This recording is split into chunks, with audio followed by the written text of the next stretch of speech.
Siege of the International Legations. The Siege of the International Legations occurred in 1900 in Peking, the capital of the Qing Empire, during the Boxer Rebellion.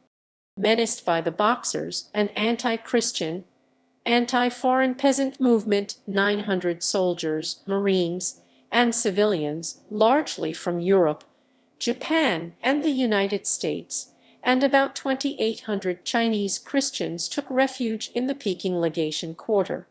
The Qing government took the side of the Boxers after the Eight-Nation Alliance invaded Tianjin at the Battle of the Taku Forts 1900, without a formal declaration of war. The foreigners and Chinese Christians in the Legation Quarter survived a 55-day siege by the Qing Army and Boxers. The siege was broken by an international military force which marched from the coast of China, defeated the Qing Army, and occupied Peking, now known as Beijing. The siege was called by the New York Sun the most exciting episode ever known to civilization. Legation Quarter. The Legation Quarter was approximately 2 mi 3, 2 km long and 1 mi 1, 6 km wide. It was located in the area of the city designated by the Qing government for foreign legations. In 1900, there were 11 legations located in the quarter, as well as a number of foreign businesses and banks.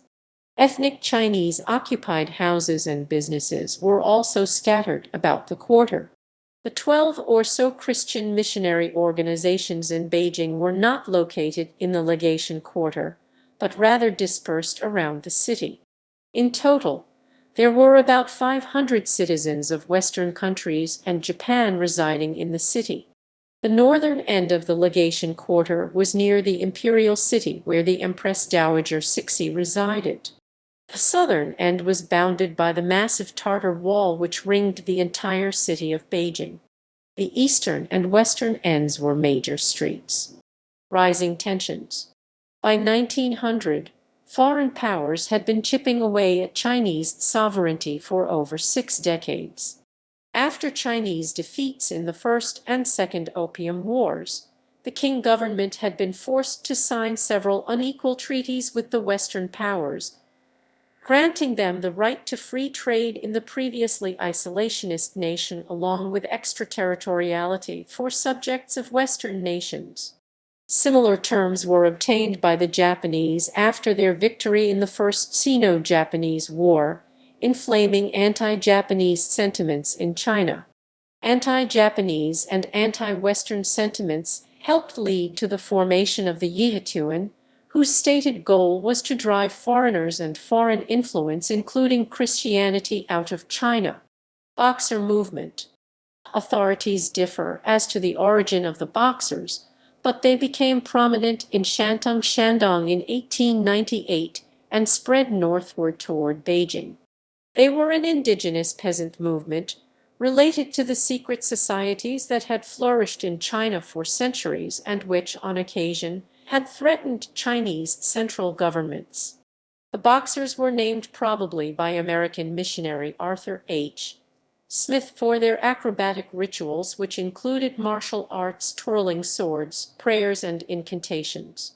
Similar to other anti-Western millenarianism movements around the world, the religious and magical practices of the Boxers had as a paramount goal the affording of protection and emotional security in the face of a future that was fraught with danger and risk. The Boxers had no central organization but appear to have been organized on the village level. They were anti-foreign and anti-missionary.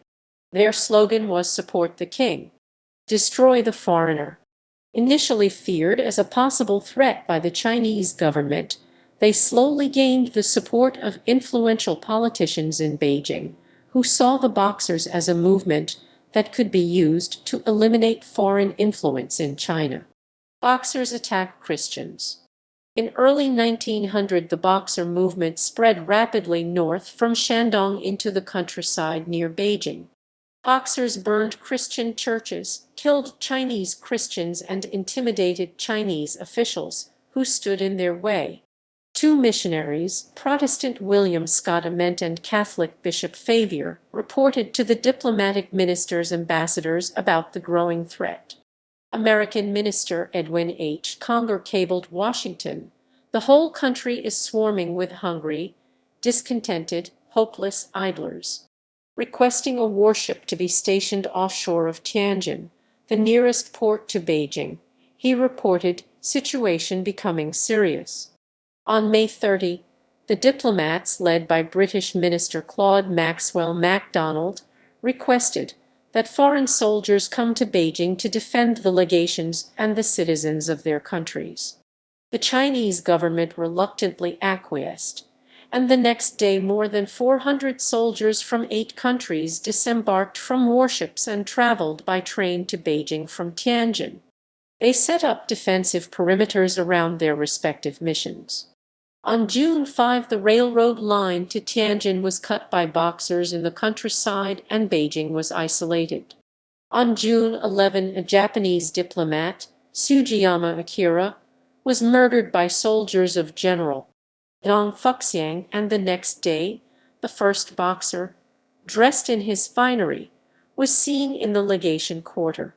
The German minister, Clemens von Ketteler, and German soldiers captured another Boxer.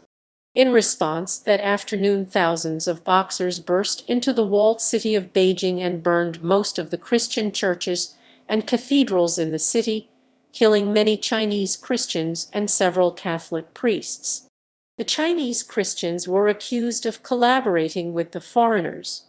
American and British missionaries and their converts had taken refuge in the Methodist mission, and an attack there was repulsed by American Marines. Soldiers at the British Embassy and German legations shot and killed several Boxers. Dilemma of the Chinese government. In mid-June, the Chinese government was still indecisive about the Boxers. Some officials, Ronglu, for example, counseled the Empress Dowager that the Boxers were rabble who would be easily defeated by foreign soldiers. On the other side of the question were anti-foreign officials who advised cooperation with the Boxers. "The court appears to be in a dilemma," said Sir Robert Hart.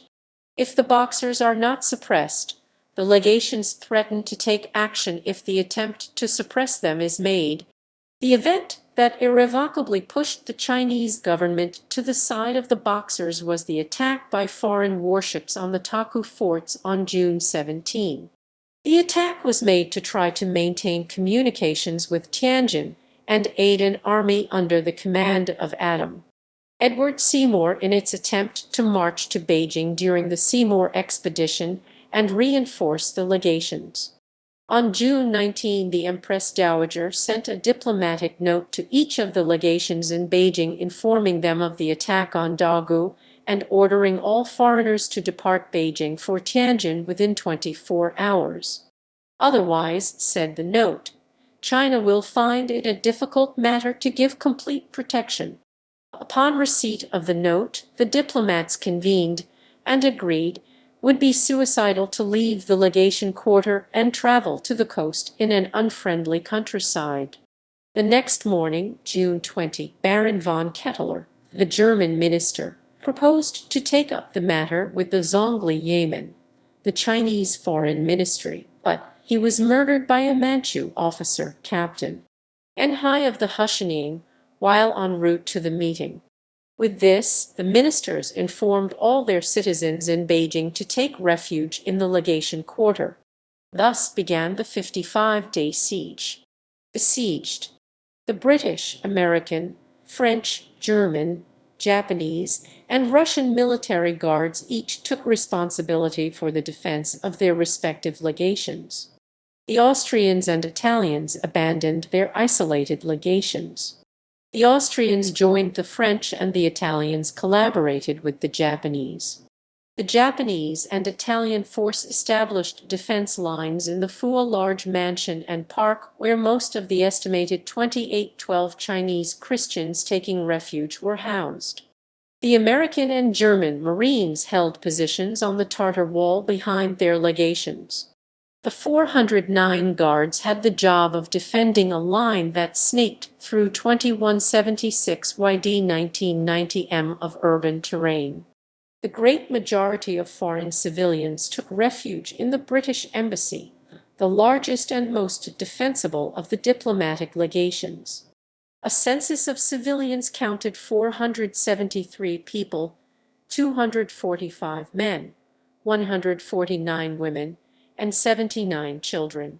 About 150 of the men volunteered to participate, to a greater or lesser extent, in the defense.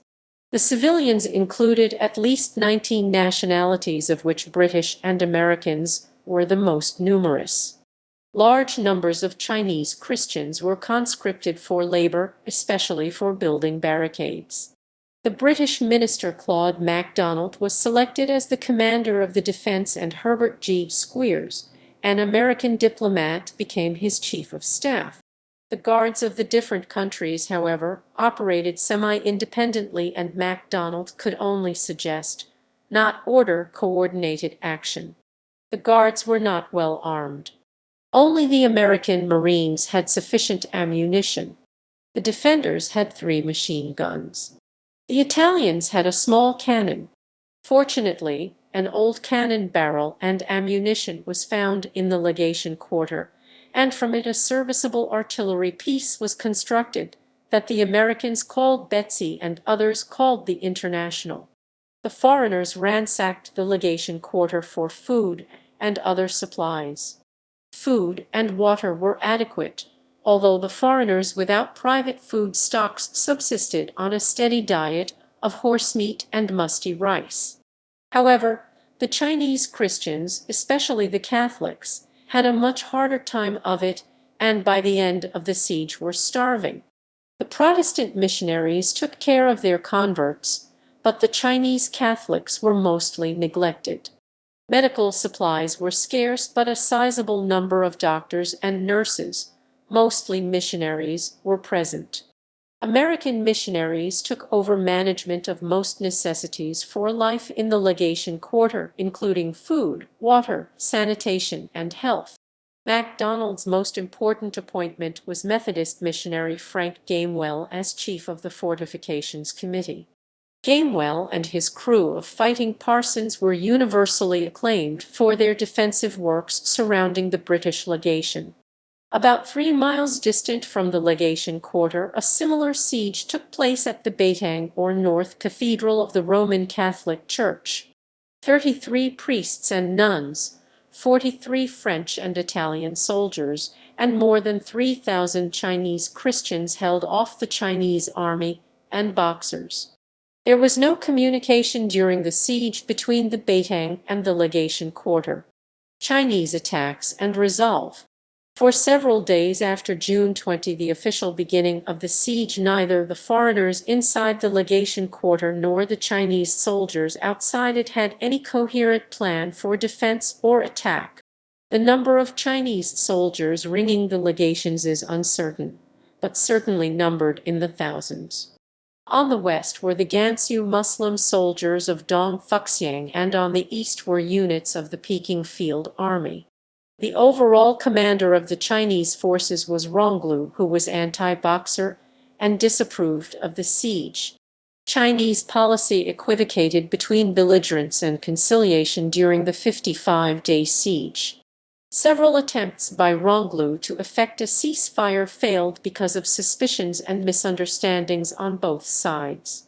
The Chinese first attempted to extinguish the foreigners in the legation quarter by fire. For several days at the beginning of the siege, they set fires in the buildings around the British legation. On June 23, most of the buildings of the Hanlin Academy, the National Library of China, and its books, many irreplaceable, burned. Both sides blamed the other for its destruction. The Chinese army then turned its attention to the Fu, the refuge for most of the Chinese Christians, and the domain of Lieutenant Colonel Goro Shiba, the most admired military officer in the siege. Shiba, with his small group of Japanese soldiers, mounted a skillful defense against the Chinese, who advanced behind walls built ever closer to the Japanese, gradually threatening to surround them in a vise-like grip.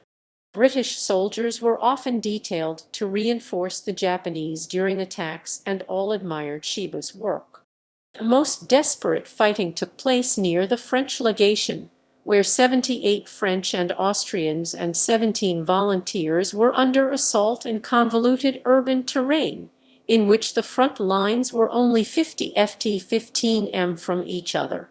The French also feared that Chinese sappers were digging tunnels for mines beneath their positions. The Germans and the Americans occupied perhaps the most crucial of all defensive positions, the Tartar Wall. Holding the top of the 45 ft/14 m tall and 40 ft/12 m wide wall was vital. If it fell to the Chinese, they would have an unobstructed field of fire into the legation quarter. The German barricades faced east on top of the wall, and 400 YD 370 m west were the west-facing American positions. The Chinese advanced toward both positions by building barricades ever closer. It was a claustrophobic existence for the soldiers on the wall. "The men all feel they are in a trap," said the American commander, Captain John T. Myers, "and simply await the hour of execution." Added to the daily advances of the Chinese were the nightly serenades of rifle and artillery fire and firecrackers designed to keep the foreigners awake and alert. "From June 20 to July 17 we had nightly attacks," said a missionary woman. American Minister Congress said that some of them, for furious firing, exceeded anything he experienced in the American Civil War. The hard-pressed legation guards saw their numbers diminish daily with casualties.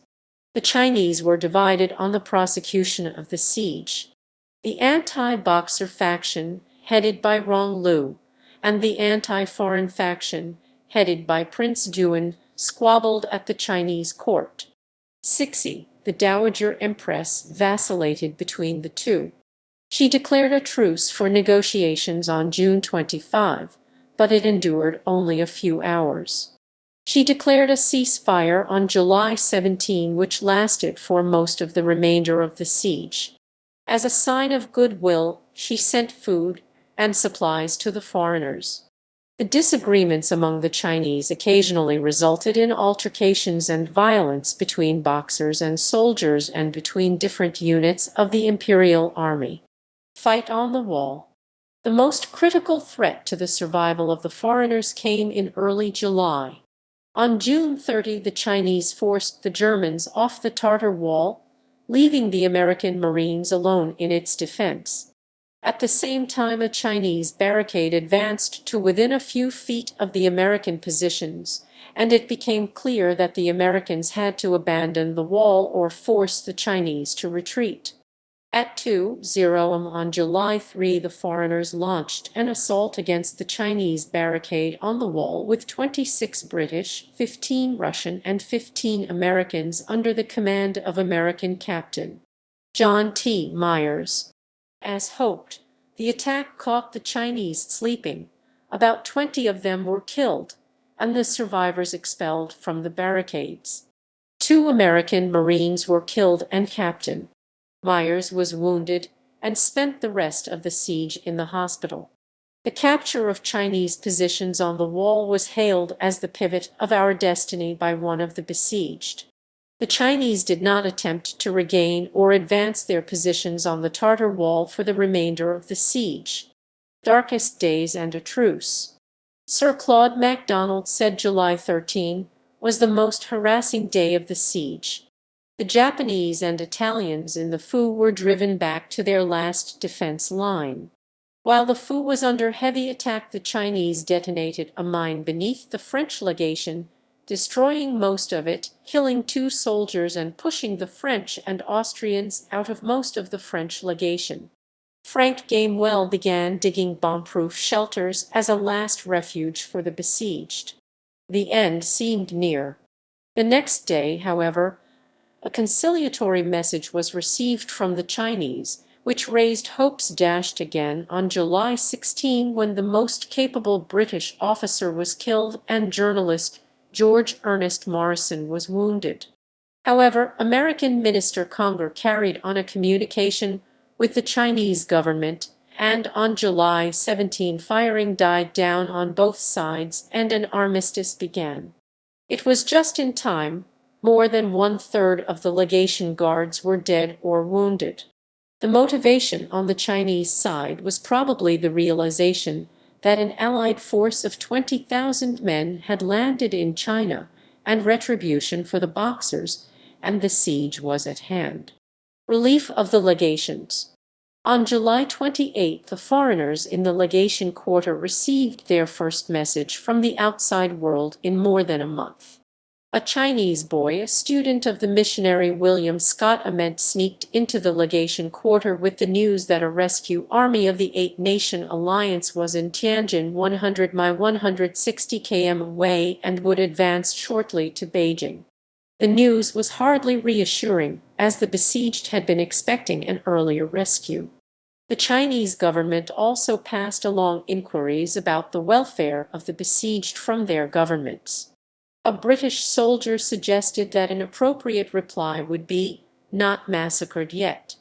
After many relatively quiet days, the night of August 13, with the rescue army just 5 mi 8.0 km outside the gates of Beijing, may have been the most difficult of the siege.